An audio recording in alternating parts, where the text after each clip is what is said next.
Let me tell you a little bit about the story. So, the Ark was a project started right around the year 2008, and its goal was to create an artificial floating city that could support a population of about 5,000, and it was kind of a prototype for like a perfect green future.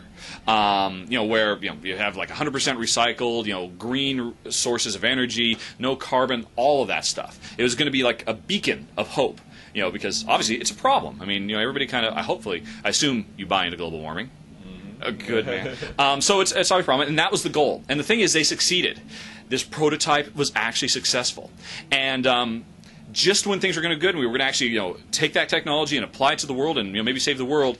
Basically, Al Gore's worst nightmare happened, and the inconvenient truth came to pass. And pretty much overnight, the sea level rose all over the world. There were actually 2 big deluges in our backstory, and the biggest mistake the founders of the Ark ever made at that moment was opening their doors and letting the refugees come. Because they were good guys. This was built to save the world, and so they were going to save the world. We basically then cut 30 years later. A whole generation has grown up now on the Ark, and it's at its limit. What's supposed to be 5,000 people is like 50,000.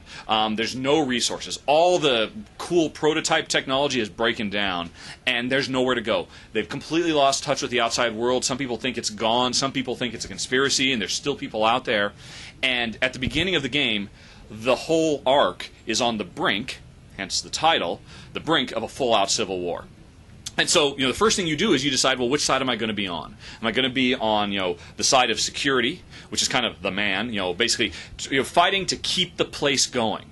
It's very clear to them that, they got, sure, maybe we have to step on some toes, but we got to keep this place going. We're completely justified in what we're doing because we have this big picture in mind, even if people don't always see it.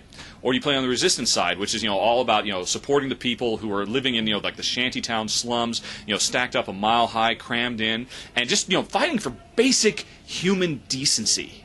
Because it's so bad for them. And they're completely justified, too.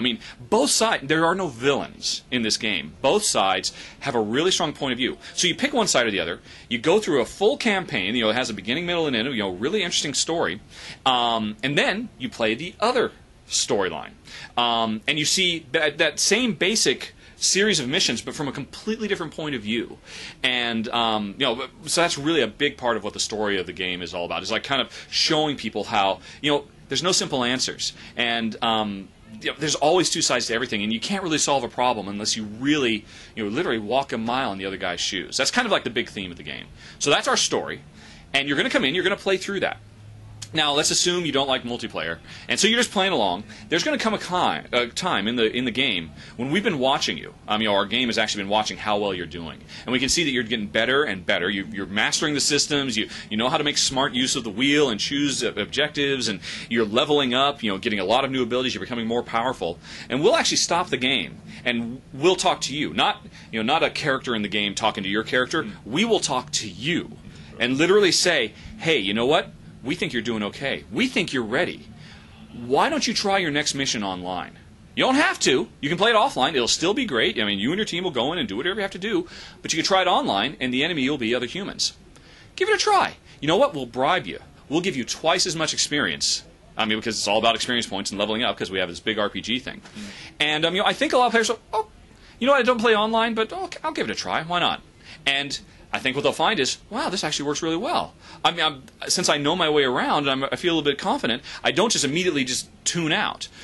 So that'll be a really big moment if we pull it off. And I think it's one of the core elements of the game that can really be new and exciting. It can open up these doors because multiplayer is fun, and too many players just never experience it. I was the same.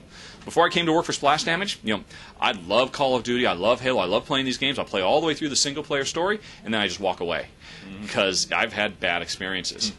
And I'm just missing so much. So hopefully this game will actually succeed at that. I've talked for a lot. You probably have other questions. I'll let you go. I think you covered all the bases. Okay. Cool. So it's all good. Thanks a lot for your time. Yeah, it's great talking to you. Seems like a great game. Yep. Did I say when? 2010, spring, all 3 platforms? Did I mention that? I'm supposed to mention that. Yeah, you are, but you did. All right. Well, don't forget. All right. Thanks again. Cool. It's nice talking to you.